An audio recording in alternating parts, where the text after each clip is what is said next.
Leila Sadiku. I am the innovation team leader at UNDP in Europe and Central Asia.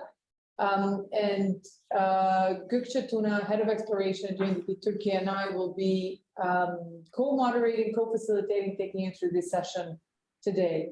So this is the first in a series of conversations that we will be having around urban transformation, which our team in Istanbul, and actually quite distributed, is putting together with the country offices. Now, I don't think that there's any news that we are in the midst of what I've heard recently called polycrisis. The pandemic, the war in Ukraine, its impacts, the weather patterns, the severe weather patterns, they all have cascading effects, and they are threatening hard-earned development gains, as well as being systemic and as well as being very unpredictable.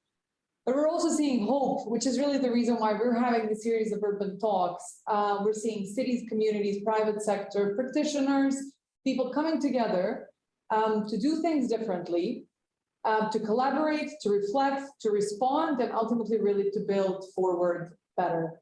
So we started this series, we're thinking about it at the beginning of the year, and then we started it really to meet three needs, if you wish, or to do three things. One is to give a space to highlight these inspiring stories of how things are being done differently, systemically, deeply, to create a space for exchange in our region and beyond. And it's great to see that we have already a lot of people actually on this call who are beyond our region, and ultimately to grow a community of change makers who are working at a city level, trying to do things differently, trying to work systemically and come together to learn. So I'm very much looking forward to hearing more from our guest, our speaker today, Professor Tarık Şengül, who will talk about the story of Vision 2050. And on this happy note, I'll hand over to Gokce. Gokce, over to you for some context and introductions. Thank you, Leila, and a warm welcome to all our participants. So Turkey's cities have been engines of economic growth as well as centers for social change and modernization. Despite the economic gains that urbanization has brought, there are many challenges to tackle ahead. Going forward, national and local policies need to ensure urban areas are resilient, inclusive, and sustainable. Many good examples have emerged in the last few years, including the formation of the Sustainable Urban Development Network, which consists of over 30 municipalities in Turkey. The first set of voluntary local reviews were submitted in the last couple of years, and of course the ambitious plans revealed by Istanbul Metropolitan Municipality, also known as Vision 2050, which is the focus of today's talk. I now would like to introduce our speaker. Dr. Tarık Şengül received his undergraduate degree in City and Regional Planning and his master's degree in Political Science from Middle East Technical University. He earned his PhD in Urban Studies from University of Kent in the UK. At the moment, he's a professor at the Middle East Technical University, where he's the head of Political Science and Public Administration Department. In the past, he coordinated the master plan preparation work of the Diyarbakir metropolitan area and was an elected president of the Chamber of Urban Planners. Currently, he's an advisor to Istanbul's vision plan preparation and coordinates the action plan process. Over to you, Tarık. Okay, thank you very much, really. I mean, today my presentation, will have two main sections. First, I will tell you a little bit about Istanbul Vision Plan 2050, which is, just completed, as a plan, and public shared by the mayor himself last month. So it's a plan during that period, which I was also advisor, but I wasn't coordinating the process. So I should, really thank all those people involved in this preparation of the vision plan. So that's not really my own work. I mean, even if I was involved, especially in democratization and governance parts, I contributed to it. But later on, after the vision plan, there was a new stage, which I will explain just, in my presentation, because vision plan is something prepared for really a future which is really far away from here now. When we say 2050, people say that, really, very long time, especially in societies like Turkey. I mean, So it's, you know, a bit, you know, distant future, you know. So therefore, but we also know that that's important, especially climate change and other things, you know, requires a long-term, you know, perspective. You know, therefore, it is inevitable to approach all those very complicated issues with a long-term vision. But at the same time, I mean, you know, you have to put those, you know, really things into implementation if you want to realize them through certain action plans. So what we decided, you know, at some stage of this vision plan preparing strategy, you know, as a part of it, we thought, you know, from the very early when we finish, we should also announce a, you know, 5-year action plan. So that means in the future, there will be more action plans, and every 5 years, you know, there will be, you know, another action plan which lead us hopefully to realization of this vision when we come to 2050. So that's a kind of strategy from the very beginning. So there is a vision, a blueprint for the future. So we put some, you know, objectives, some, you know, targets, some, you know, values, etc. So, but at the same time, we come forward with very concrete projects, you know, but it's not projects, you know, comes from the, you know, sky. So rather, you know, by referring to this vision, we now prepare the first action plan of the municipality. So that means at the same time, you know, that two, you know, things, vision and action plan, will also determine the framework of the municipality at different levels, especially for those who has got these municipal, you know, strategic plans. In Turkey, in every 5 years, they also prepare this action plans. So that will be framed by this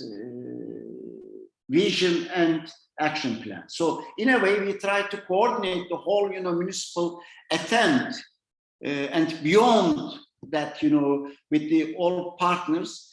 And we would like to see the, you know, city going towards the, you know, realization of this vision plan. So that's the main objective, because there is a blueprint now, which is already prepared and put, you know, into public, you know, scene as a framework of the municipality and the city. Now we are after that, you know, vision.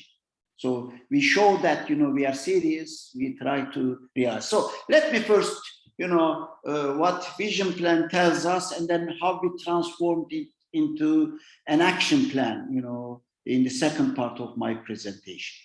So here we have some sort of vision map, how it worked, you know, really different stages. You know, it's summarized, you know,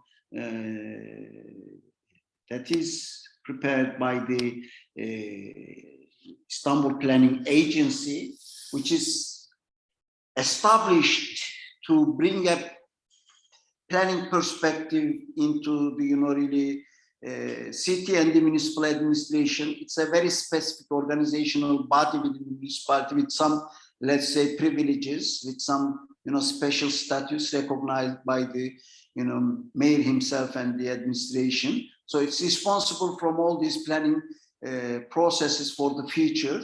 And Istanbul Vision Plan is one of the first, you know, product of that Istanbul Planning Agency.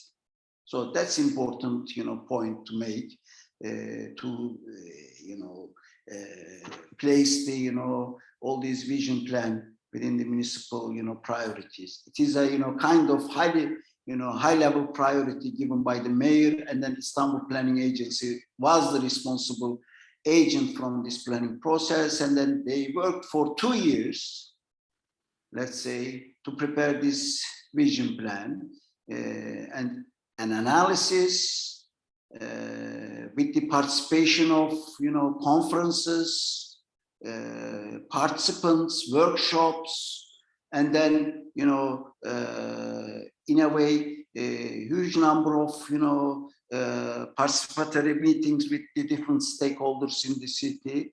Numbers are really huge, and then certain workshops are carried out with the experts and the representatives of the certain sectors of the Istanbul urban life, from economy to ecology, from participation to certain concrete problems like urban transformation and natural disasters, etc. So all workshops worked to, in a way, both, identify the problem, also show the existing, state of art in Istanbul. And then also a team specifically look at the other countries and experiences, and then some partnership established with different cities, with Barcelona, Amsterdam, Berlin, Beijing, etc. So similar, planning agencies and certain development agencies became partners, or some sort of international information sharing, really in a way institutions with Istanbul. So, and then certain targets, certain values, certain priorities, and teams are identified. Again, that was made with the huge contribution by the partners through conferences, workshops, ateliers, etc. And then at the third stage, the policies, goals, and objectives are identified, and then they gradually, the structure of the vision plan emerged. During that process, again, some workshops, participatory, really meetings, ateliers, and etc. are organized, and then finally, the vision plan was, in a way, formulated and discussed specifically with the decision makers in the city, including the mayor himself. And then I should tell you that stage is important, because mayor and his policy-making teams at that stage, they also raised the really issue of implementing this vision. That for the first time, these action plans were formulated, and then mayor himself actively participated at that stage on the formulation of action plan as well. So because he himself said, look, this is a blueprint for the future. So then I do quite a few things in this city, but I need to really put this now blueprint as a realizable objective, and then I should carry all the municipal body with me to realize and locked into these objectives and work for it. So then he raised the issue of preparing an action plan to realize that things, especially with regard to monitoring and measuring the success of the vision plan as well. So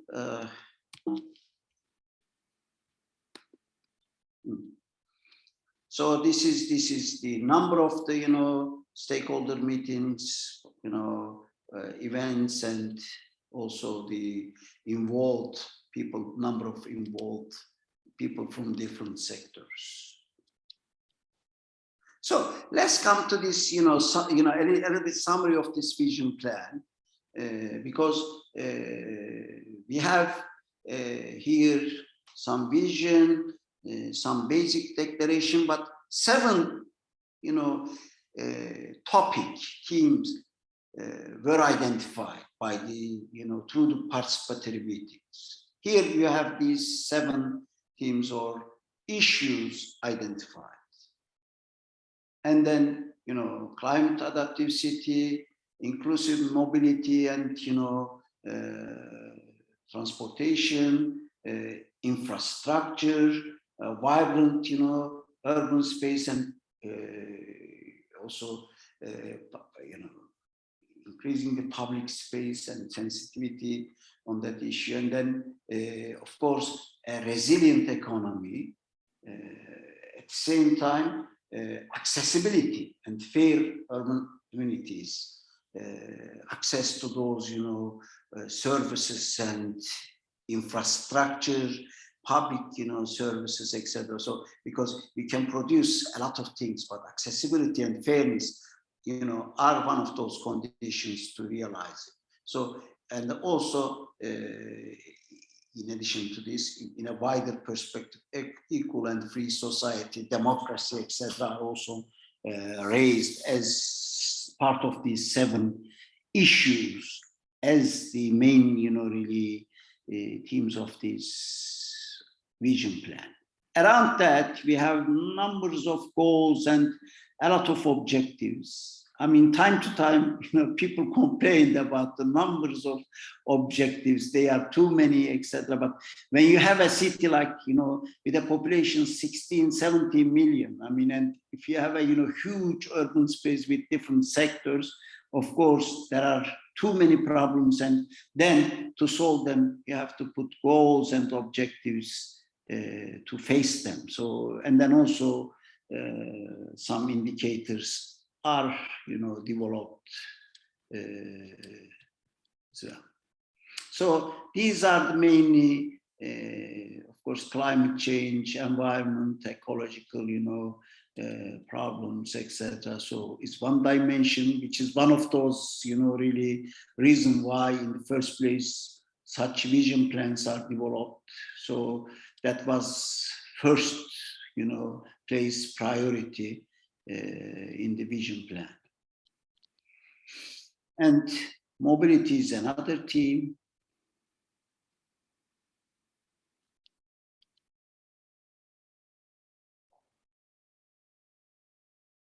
Infrastructure also emerged as an important issue. Worldwide, now infrastructure in a broader, way, problematized in different cities as an issue which municipal authorities have to tackle. I mean, it's a kind of central issue. And issues like urban sprawl, balanced development, dynamic public space, cultural heritage, and so on and so forth. I mean, these are really important things with regard to urban space.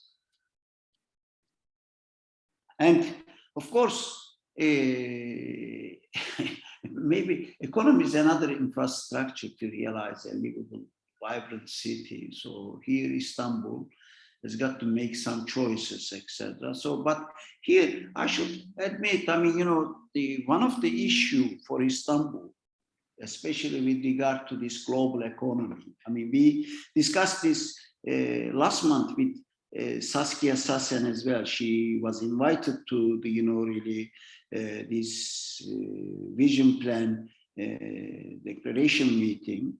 So she was keynote speaker with me. And then we were discussing with her, and then she also made this point that, these global cities like Istanbul has got responsibilities, not only for their, 60 million, to their, country, but beyond that. I mean, if you look at the, UNDP is its own organizational things. I mean, the office in Istanbul responsible from a wider territory, because, I mean, you can't open these, things in many locations. So geographical, somehow locations play some part. So but you represent, really various geographies, especially for Istanbul. There is such a, really task in the global economy. But, even the refugee question, when you look at, it needs to be tackled not as a problem of Istanbul, but, European periphery suffers a lot,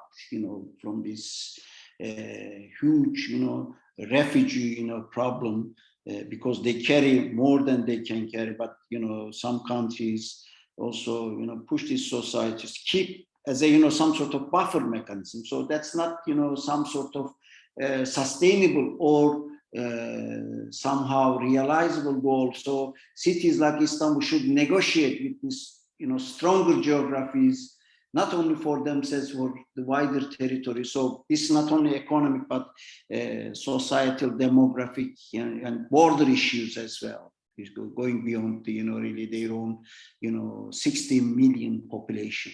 So they have responsibilities. And also as I mentioned, healthcare, educational services, employment, affordable housing,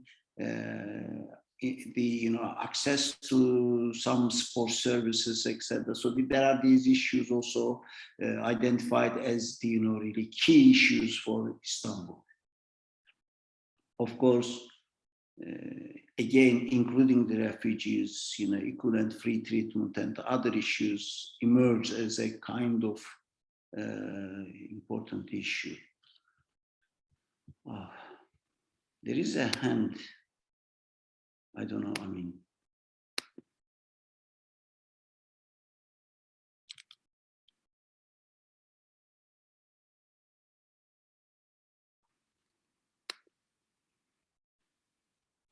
okay, also as a last thing, an emphasis on democracy and participation was made as a part of that overall vision. So this is more or less the main framework of the vision plan, the vision for 2050.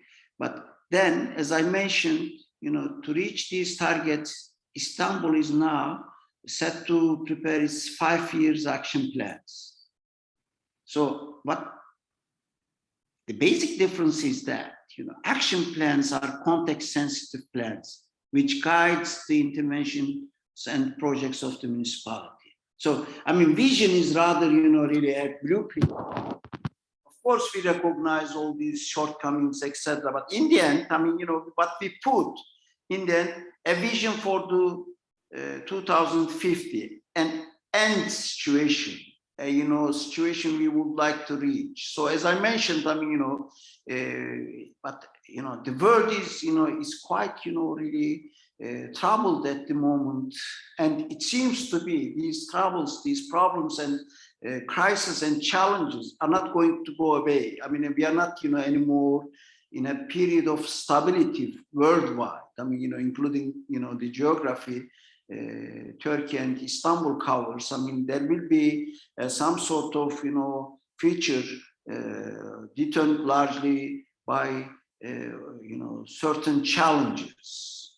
So then the action plan starts from that context, from that,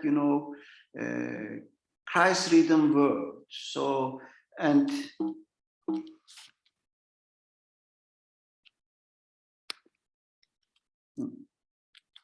here we have, we identify 5 major crises which affects the world, which affects the countries, but also affect the cities, especially global cities like Istanbul. And their intersection, in the sense that they really affect each other and work together, as we see in the, really this COVID pandemic crisis, which was emerged as a kind of health, issue. But then we saw that it really created some, kind of negative effect on both economies and also on social welfare. But at the same time, we gave up our democratic rights voluntarily as well. We asked the state take, really measures. It's a kind of exceptional situation, and we accepted to stay home. And then we found ourselves lucky to stay home if we can. And then social welfare became a huge problem. and unemployment reason as a result of skyrocketed as a result of COVID pandemic. And then we saw that crisis, in a way, intersectional. So here we have, for the action plan, we said that, there will be 5 major crises, in a way, which they will be with us in the foreseeable future. So then Istanbul takes a position now. On the one hand, we have a vision. On the other hand, we have a reality. That reality tells us that, this world, really in the foreseeable future will be framed by, these 5 major crises. They're not going away.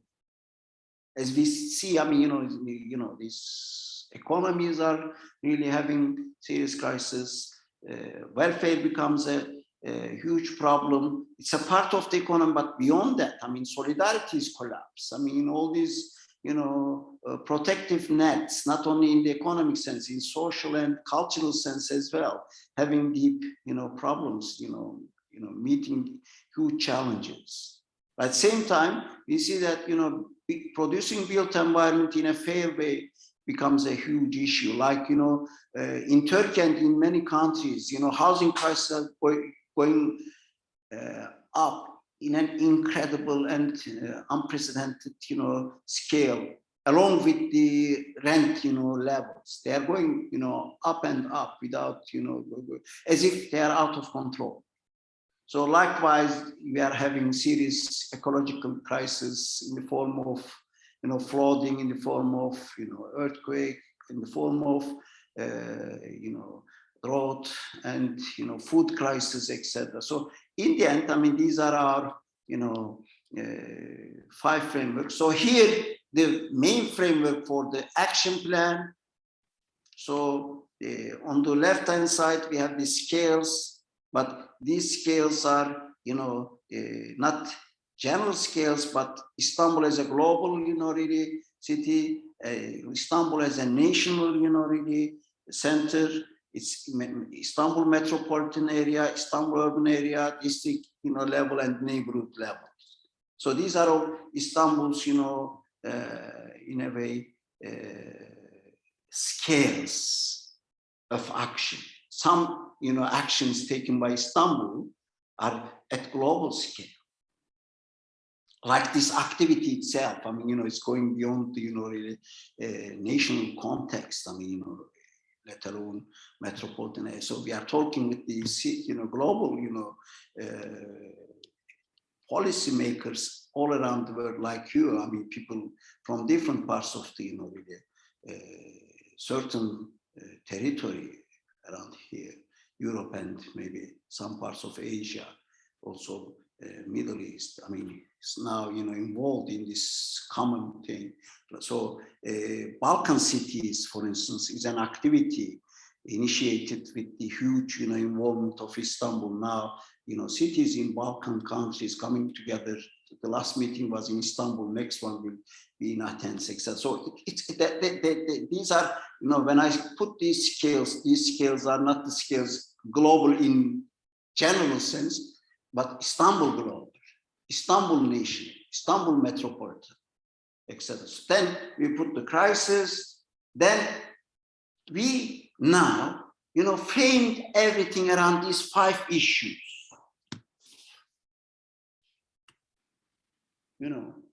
Economic problems, economy and development for Istanbul, ecological problems and crisis of built environment, crisis of social welfare, etc. Also, some governance and democracy. So then Mayor himself came out with this framework, and then he said, these are the challenges Istanbul has to face while realizing the vision plan.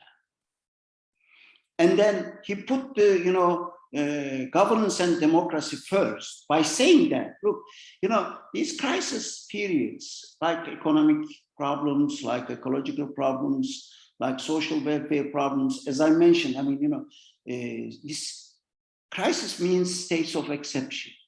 Then when state of exception starts, people get ready to, in a way, suspend the democratic, really process. Then governance becomes a kind of, really leadership activity. So he said, I'm very sensitive on that. So I want to face these problems by putting a democratic leadership for the city, which goes beyond the actual leader, but institutions will lead Istanbul. Also, I will be very participatory to solve all these other problems and challenges. To face them, I need to be democratic and well organized, he said. And then he put these issues on economic development, ecology, and built environment, social welfare for Istanbul.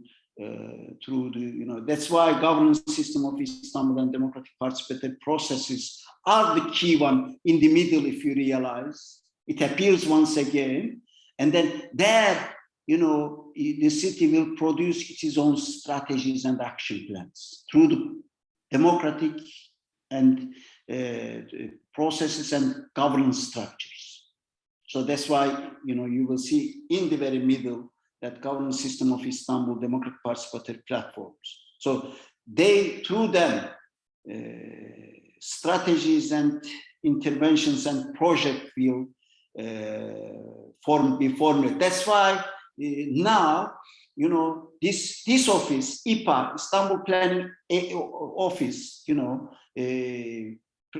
while in the vision stage, these people who prepare the vision came together with the participants, with shareholders, stakeholders, etc. But now, one thing we are doing in a very quick sense. I mean, tomorrow, for instance, we meet the agencies of the municipality itself, departments of the municipality who are responsible from the actions.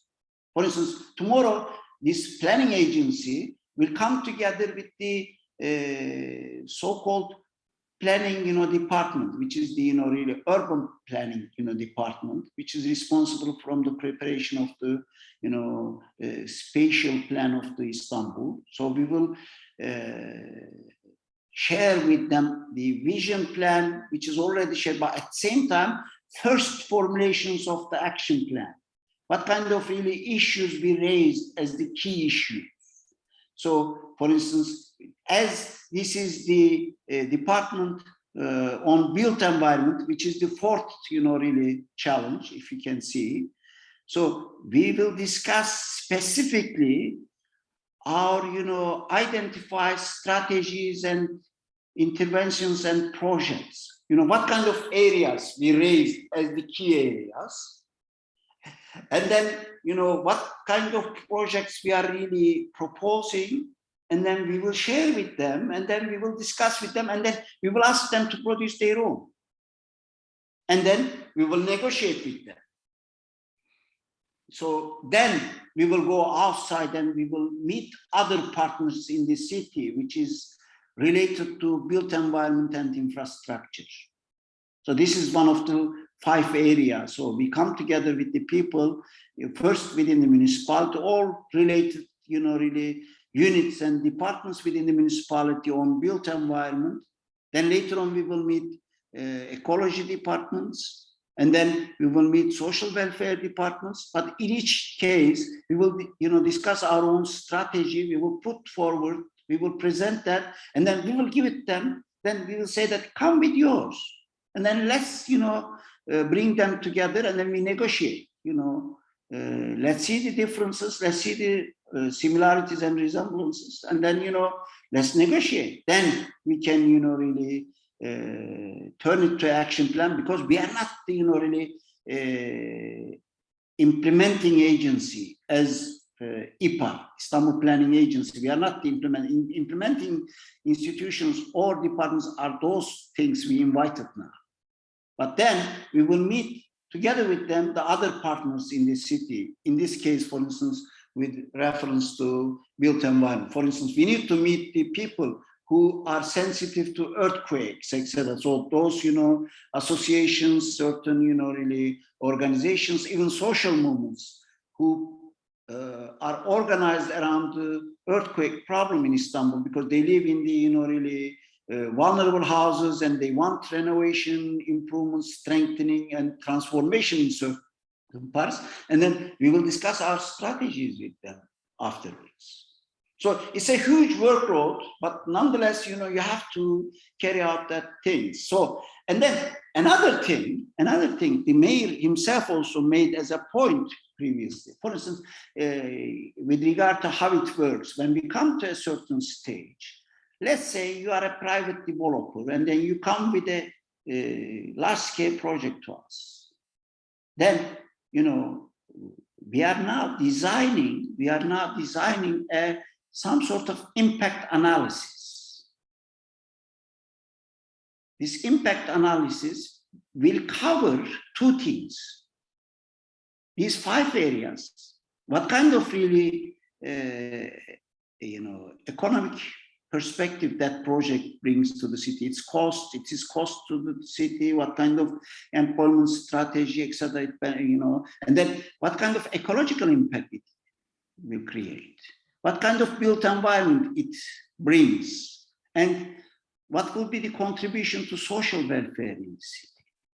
If you come with a project to municipality or even the municipal departments, when they develop project, they are now expected after a certain stage, come up with a, really some sort of, impact analysis. And then, if you go back to this, look, this is how we transformed the strategy of the vision plan to the action plan. These are the objectives of the vision plan. But now, governance and democracy, those vision, these are the, objectives of the vision plan. Now we transformed it. So these are the, objectives of the, again, vision. We turned it to these 5 areas.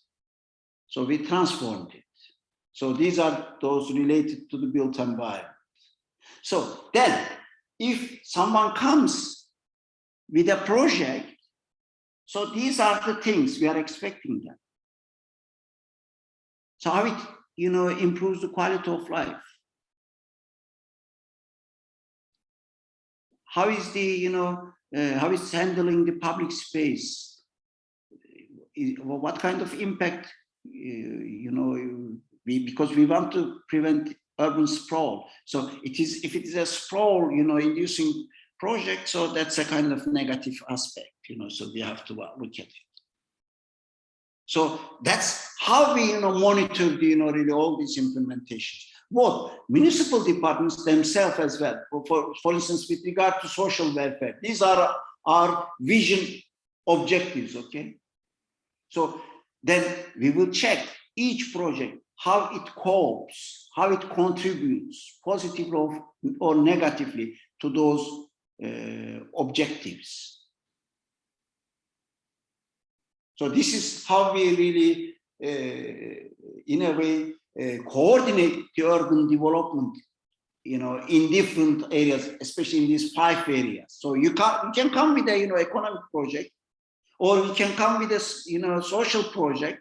For instance, municipality itself develops a kind of so-called, I give this example because I like it very much, this techno quarter project, techno neighborhood, techno center project, which means we try to bring the technology to people, to high schools especially, at a district or sub-district levels.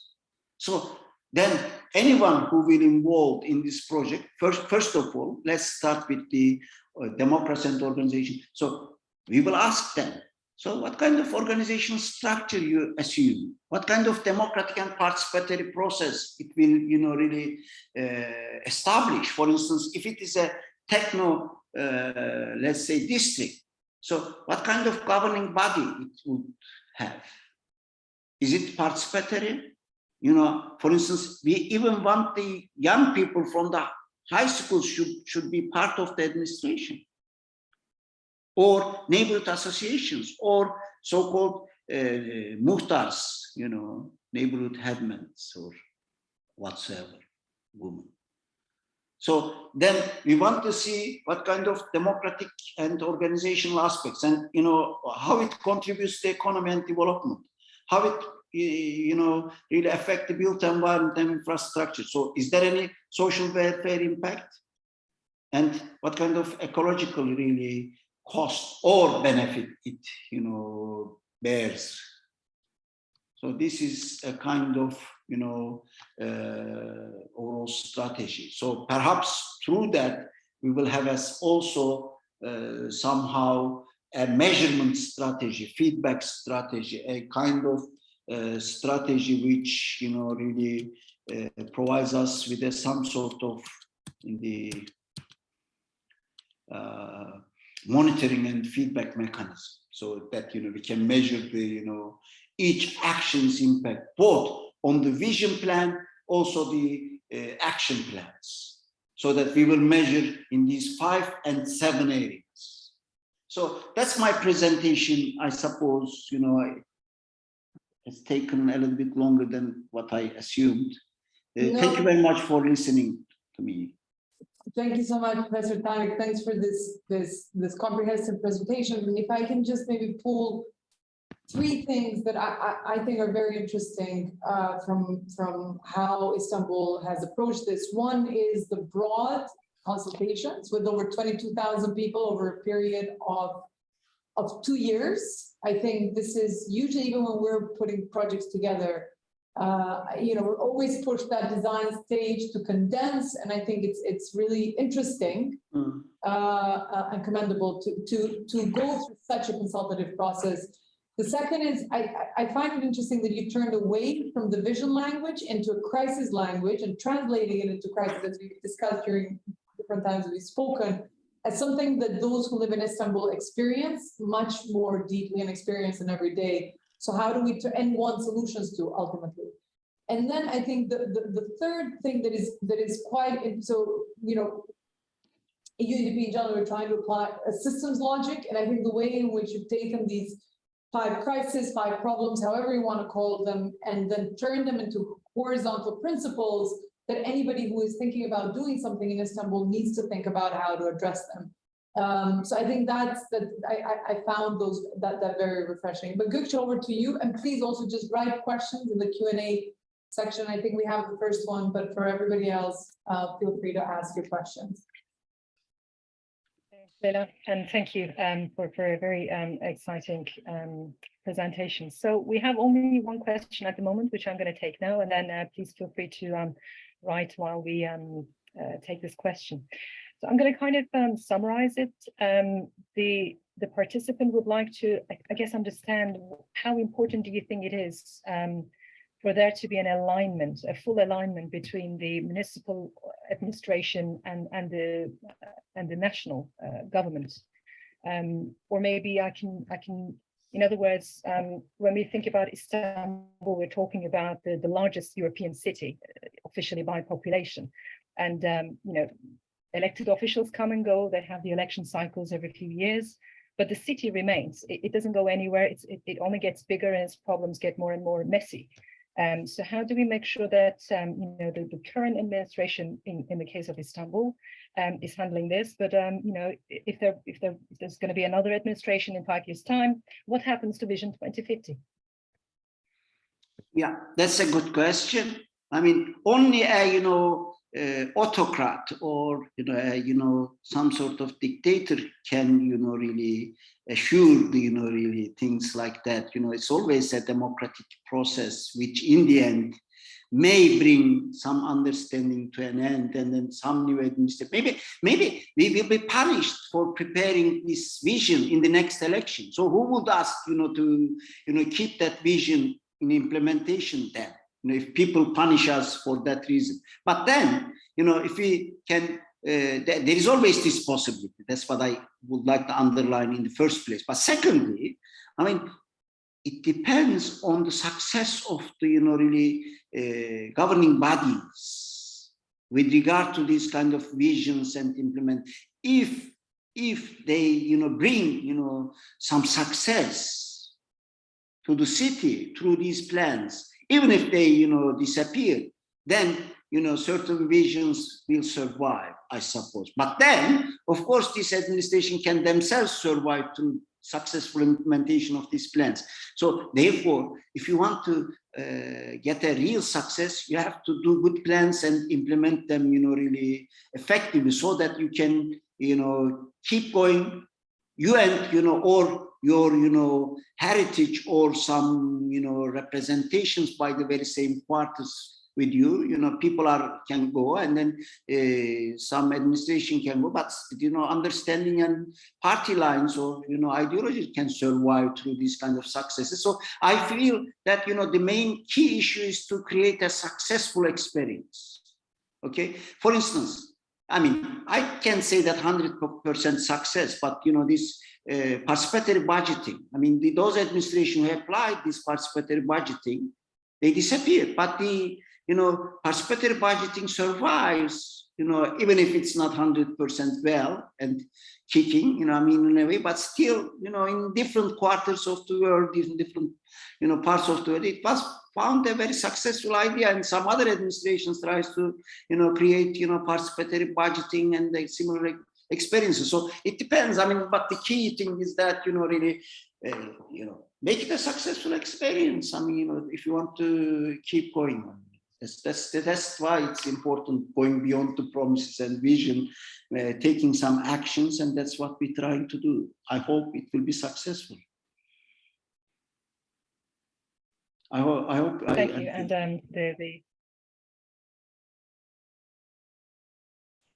any other question? Lots of questions also thanking you in the chat. So I'm going to take the next question. Again from the audience. So they're thanking you for the wonderful presentation, and they're saying that it's good that the vision is transformed into the action plan, and they're asking which monitoring tools are applied to ensure feedback and effectiveness of the system. Where is that? Monitoring. I couldn't hear the last part. So they're basically asking that you use a participatory approach, which was obviously the right thing to do, and they're asking which monitoring tools are applied to ensure feedback and effectiveness of the system. So I guess we could ask this in a different way. So there was a process of collecting views and opinions from the people. They participated actively in the process. And, throughout the process and perhaps at the end of it, how will these people get the feedback, compared to what they provided as an input at the beginning? So what tools, are there any specific tools you're using to ensure that you provide this feedback to them? Okay, I mean, that's an important issue. I mean, because, this issue of, vision for 2050, I mean, it's a huge process, and then we divide in sub periods, etc. But in the end, I mean, concrete, really objectives, for instance, zero carbon emission and other things, also, some specific targets, etc. had to set, and then, this, with regard to these seven areas, also vision plan put some, concrete objectives. So, but the thing is that this is a very huge process, and we have to really, in a way, put some phases towards the end, at what stage, at what portion of that, objective will be realized. For instance, for the carbon emission, etc. So in the end, we need to realize this target, but then, in 10 years, where will be, Istanbul with regard to this target, etc. So now, our team is working on this, phases for each, areas, so that, we can measure the, success, because what we are doing actually, as I said, through the, specific project, we make a measurement, but that doesn't give us the, overall, trend. So that requires another type of, really some sort of monitoring and feedback mechanism. But then, that is something at the moment in those 7 areas. Our colleagues put some, end, target, but then we are making it as some sort of periodization, and also timelines for each, things, so that, at the end of each 5 years, we will go back and look at the, targets and in what way we have to revise it. But this is also somehow a participatory process itself, these stages. So they, it's not simply experts decides about that. They have to meet with the partners, shareholders, etc., to, in a way, provide that time frame. But which is, I should admit, a very difficult, thing to do. I mean, honestly, for instance, let me tell you, for this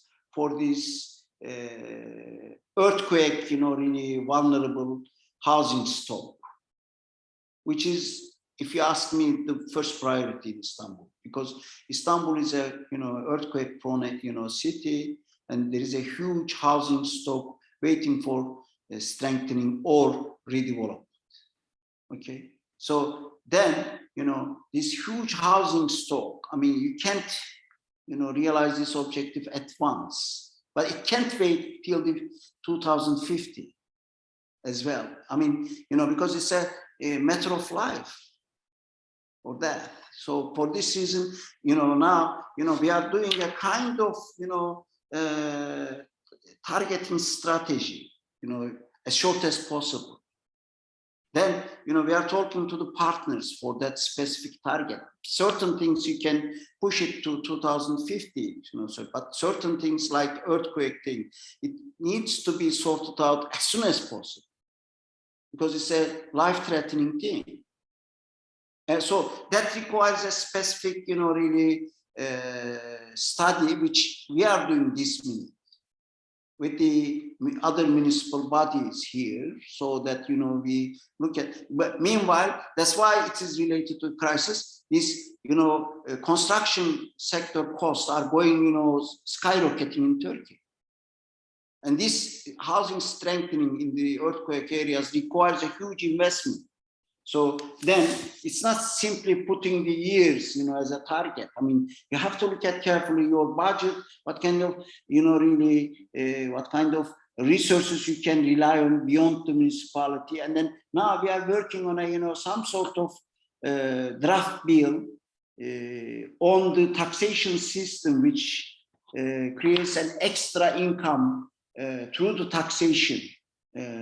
For instance, one of the proposals we bring together here is that, those people who live in those designated areas, 10% of their income tax should go directly to the, really housing schemes to improve their own conditions. They pay the, tax, and their life should be saved with the tax they pay. If we realize that, then our target will be much easier to reach. Otherwise, we will have a problem. So in that sense, it requires a very sensitive study, and it goes beyond 2 years, I must admit. I can't tell you that we know every target well, how you realize it, etc. Each target requires a very careful analysis.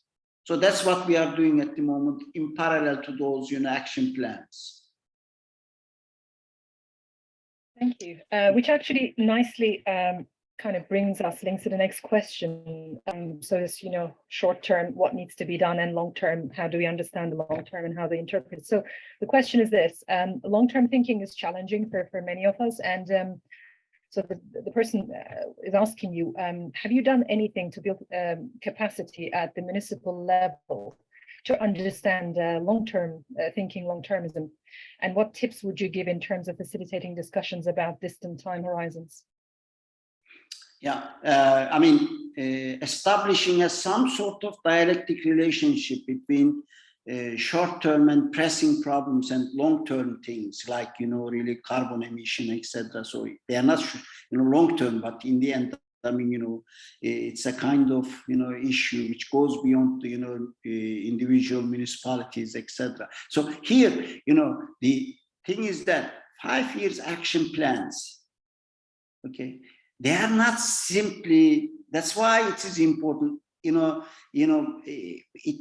doesn't dwell on those, first 5 years.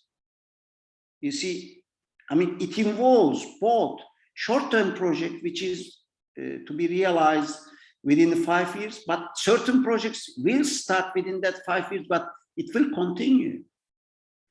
That's why it requires some sort of, really establishing priorities in terms of initiation and finishing times. That's a very complex issue, I must admit. I mean, so for instance, there are certain issues we can finish in 2 years. There are issues in 5 years, but there are those issues which require us to, initiate now, and then we will take the, really fruits of it in a longer period. So for this reason, 5 years action plans is not simply those plans will be implemented in 5 years. Some project will just start now. So that requires a kind of balancing between, because let's admit, I mean, I don't want to act in a very populist rhetoric, but the mayors has got 5 years, really mandate. So he wants to see, any mayor, I mean, I'm not saying that, any mayor would like to see certain things to be realized within his or her term in the office. So then, but there are priorities going well beyond that, mayor's, really life cycle in politics. So that's why we have to, also negotiate with the political bodies as well.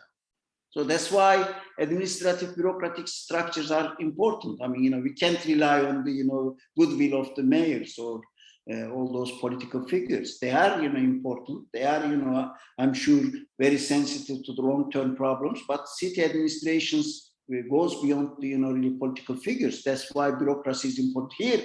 Capacity building, with regard to capacity building, I would like to mention a couple of things. So, I mean, our suggestion, I mean, we didn't make it public, but I share here. I mean, in the end, I mean, we have a, kind of chart.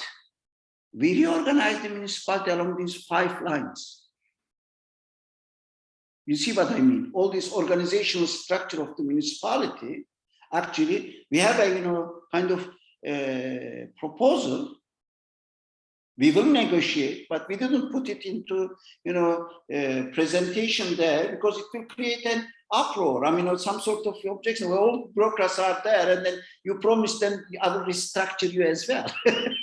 Soon, I will restructure your municipal structure. I mean, around these 5 lines. I mean, then, that will create a huge, thing. But then, having said that, I mean, you as a, municipality, you come out and say that, I will restructure the whole city around these 5 lines, 7 priorities, etc. So how about yourself? Do it yourself first. I mean, so that's why municipality itself, in terms of this capacity building, it should look at the, really all those challenges. Maybe they should, reorganize their institutional structure on that basis. So we have a proposal on that. We will discuss with the mayor, but I can't, really guarantee that, we will get some sort of, quick result out of it. Maybe, but we already prepared the, things, the, institutional restructuration. So increase the institutional capacity as well, because, with regard to, let's say, social welfare, we have quite a few units. But they need to be taught around these 5, really challenges. Once again, in terms of their responsibilities, in terms of organizational structure, maybe some of them will go, some new one will come back, etc. So, and then I would like to share with you one issue Istanbul now faces. We don't have that many power on economic development, on technology, etc. These are central government responsibilities mainly. But this is 2050. And I don't think, if cities like Istanbul will face this economic challenge, those issues could remain as a central government monopoly. So for instance, on technology, on so-called different segments of high-tech industries, etc., including high-tech agriculture, high-tech software development, etc. So these issues, or techno cent project, techno quarter project is part of that. We come with some technology projects, but the law says that we have minimum responsibility there. So that will change. Has to be, it has to change. So if so, that's why we are building some capacity there now. I mean, we invited, last week, one of those, really, two actually CEOs of techno cities, so-called technopoles, whatever. They use different names, to municipality to discuss, really technology strategy of Istanbul, because it's not working as effective as it should be, because now techno cities a little bit out of fashion. People don't want to live in those, really clusters. Many, high-tech people, so-called creative classes, move into more to the cities, city centers. They don't want to go to, some sort of remote university area to work. They work from home office, from, other places. So that changed the pattern of investment in at a larger scale. So people do not anymore build, so-called techno cities. So they rather come closer to this, traditional headquarters of the city or traditional centers of the city. So that kind of classes, creative classes, would like to have a, rather historical centers, more, coffee shop, and then etc. This and that. I don't want to go, but that's what we are doing now. Getting well equipped on technology. Creating new institutions within the municipality to ensure that that kind of strategy will be developed not by the central government but municipality itself. So that kind of partnerships will be on the surface in Istanbul quite quickly. So because we are working on that. Thank you. And actually, having given this answer, you answered Jane Engel's question as well, I believe. So if Jane, if you're not satisfied with that answer, please let us know, but I will close that one. So I have one more question left in the Q&A section. So the participant would like to know if there are any networks of cities that Istanbul takes part in that have provided you with insights when you prepared this exercise. So any particular city experiences or processes in Turkey or abroad that inspired you when conceiving this process? Do you plan to share your results within these city networks? Okay, I mean, I know that, really, for instance, cities like Paris and even London, at some stages, shared their experience online with here. Some also were visitors from the other cities.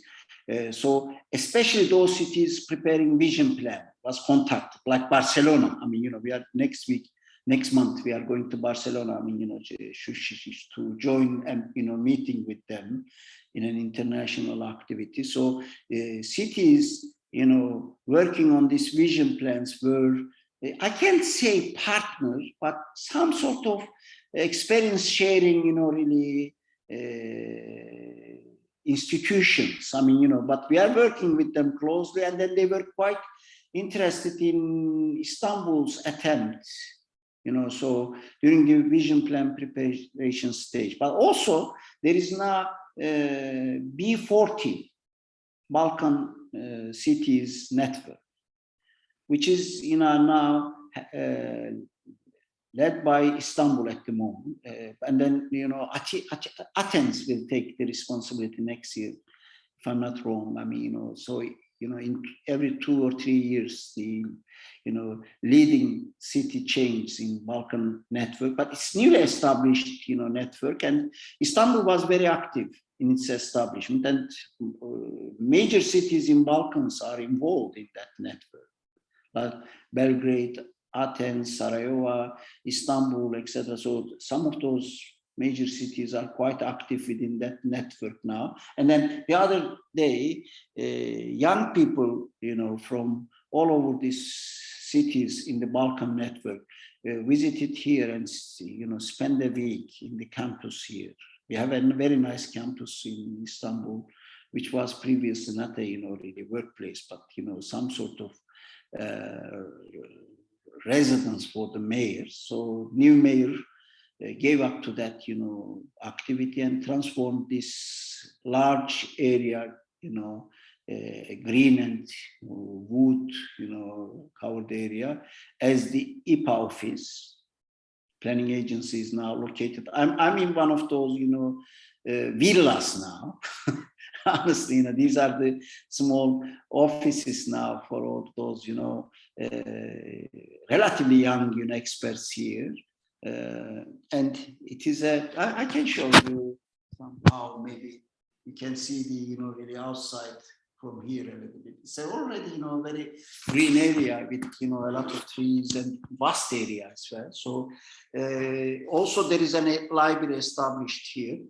So it's a very fine environment. So if I come back to your question, yes, Istanbul very keen on developing these networks, and active establishing one is like, Balkan Cities Network, which is really very strategic, really attempt establishing at the periphery of Europe, creating such a network. I mean, let anything, but especially for refugee crisis, etc., which is very important Balkan network. I mean, I think, because these cities turn to be a, buffer zones. So, I mean, people are not, really making it a problem. Of course, there will be refugees, but then there should be a more, just policy with regard to this, issue. You can't keep the, people here by paying some money to these societies. So Istanbul needs to, negotiate. So, but not individually as the Balkan cities. But beyond that, I mean, there are other economic cooperation, tourism. I mean, it's another issue now. People from these Balkan cities, especially enterprises and the municipalities, share their experience and try to establish common networks around the issue of tourism as well. So there are these kind of, really potential issues, potentials, but at the same time, problems like refugees, etc. So they on both grounds, Balkan cities network are quite, important, attempt to establish some form of cooperative framework. But beyond that, as I mentioned, I mean, there are also those global cities preparing vision plans are also the, experience sharing partners at the moment. So we have two more questions. One actually that's from the audience. I think one's been answered already. From our colleague Mbesa, who's asked, to what extent our democratic trends have been taken into consideration and projections? What is projected population of Istanbul in 2050 and beyond? Any behavioral changes that might impact intent vision. And I'll ask a follow-up question to something you said, and I want to use this opportunity to emphasize. So you mentioned in your presentation, it's very important to get the bureaucracy on board. So all of us who are on this call and who hear about this actually work within, many of us work within bureaucracies. So what is it, how have you approached bringing the bureaucracy and the civil servants on board on something that is maybe not business as usual? And I think after that, what is the plan on keeping them engaged? So how do you plan to keep them engaged? So one, projections, and two, on bureaucracy. Okay. With regard to population projection, I think, Istanbul, in a way, accepted a very conservative, really trajectory with regard to population growth. I mean, it's assumed that, it won't double. It won't be doubled also. I mean, it's rather, the strategy is to keep the, population increase, especially migration, as low as possible. So that's a kind of conservative strategy. People may doubt if that will be successful, given the fact that people follow the investment pattern. So if Istanbul keep receiving the all these investments in relative terms within Turkey, so that pressure will be there for Istanbul. I mean, people migrate and immigrate into the city from within the country and without. So that's a kind of thing. But the vision plan accepted a bit conservative estimation. It's not a huge increase. I mean, perhaps it's also politically motivated. I mean, not to encourage the really migration into the city, but it's also in terms of crisis. I mean, rest of the country, when they hit the crisis more seriously, even if Istanbul hit harder, there will be an attempt to come to Istanbul. But at the same time, there are other dynamics like rents, housing costs, etc., which is quite high in Istanbul to compare to the other cities.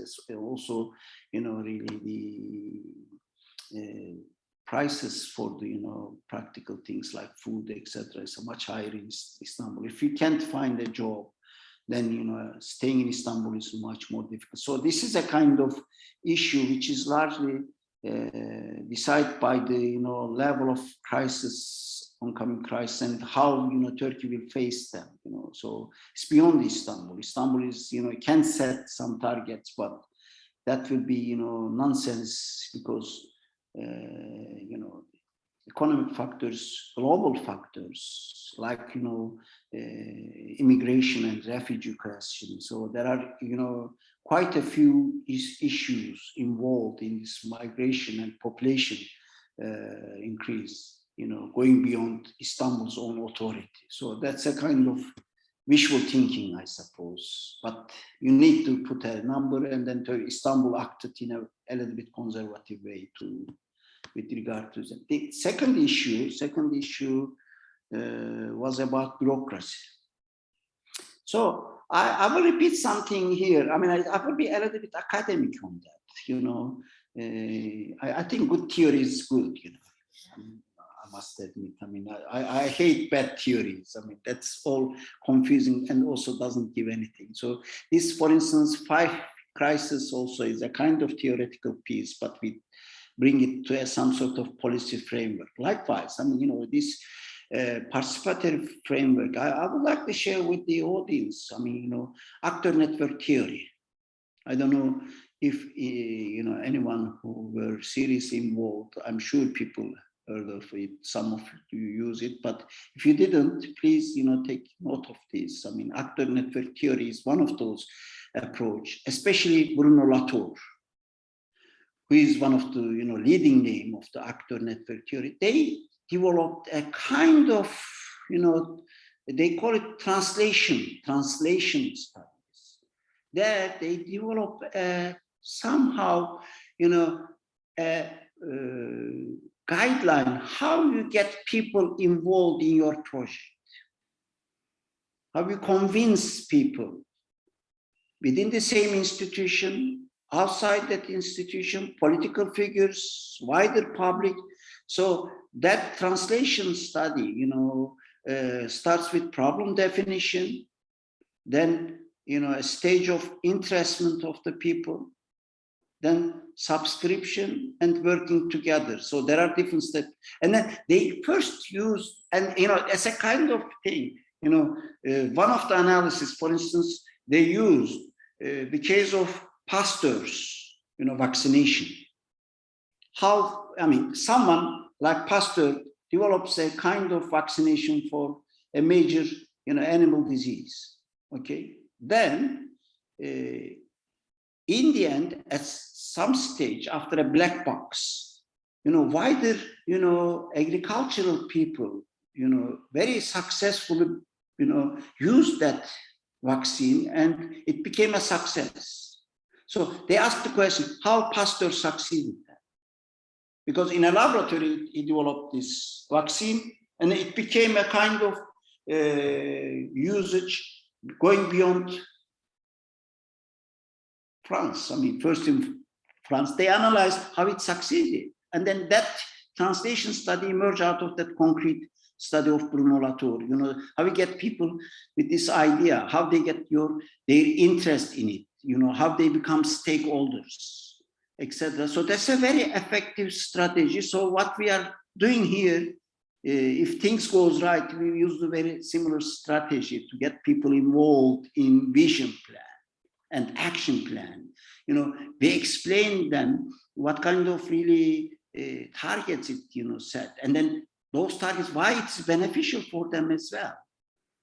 So we try to get the people into this project, including the bureaucracy, by telling them this could be their own interest as well. So then that investment stage is quite important. You try to sell your vision, but it's not a really kind of firm style marketing. So you have to be honest, because it should be a trust based network. I mean, you have to be with your weaknesses, with your strength, etc. So you have to share your real experiences without hiding anything. So that you tell people that you have something in your head, and then both you can benefit, and you also can really negotiate. So there might be some change in your plans. We are not God-given figures knowing the best. I mean, we have to share with the people, and then if they come a better idea, so we can revise certain things, so that we can make both of us project rather than my project. So that's a kind of thing. And so I suggest you to read a little bit really, if those who are interested in this issue and already not now know this literature, I suggest Bruno Latour's work. But beyond that, there are also other people who use this actor network theory. I can send some reading material to those who are interested, because I'm not really saying this is an academic thing. It's beyond that. It's a policy really framework. That's why I really I'm very really fond of it. It's not simply a abstract idea. Also they analyze a project applied in Paris, mass transit project developed in the 70s, and it failed, badly failed. So they analyze also why it failed. So as opposed to Pasteur's success, for instance, this, I can't remember the name in the Paris project. I mean, it was, it would start with A, Aramis or something like that. The project is Aramis. Yeah, if you look at now, anyone who can Google, I mean, Aramis, if you write Latour as well, so you will find that it's a major, really failure. So also Latour shows us with others that, why it failed. They couldn't, it's a mass transit project and they couldn't sell it.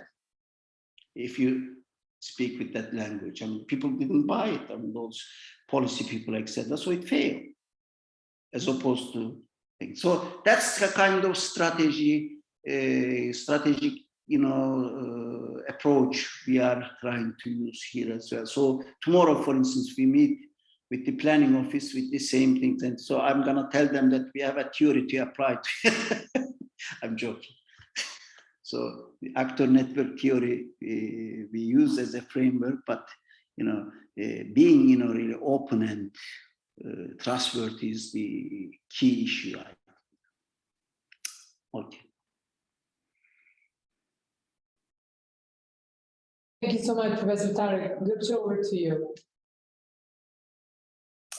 I thank you. I thank you very much as well. I mean, it's a good opportunity. For the first time, we shared, I mean, at least from my point of view, I mean, Burcu was the, really person who carried out these things, and then she presented, I thank her as well. I mean, part of presentation, developed at that stage, and then they spend a lot of, time and labor. So, but for the first time, I, presented this transition from vision to action plan. So I hope, I, really answered the question. The weakest side is still, I must admit this, really measurement and long-term and short-term objectives. This requires some hard working. So, I mean, certain methods, etc. So this is something, in our own agenda as well. So that's the, weakest part in such an uncertainty, in such a,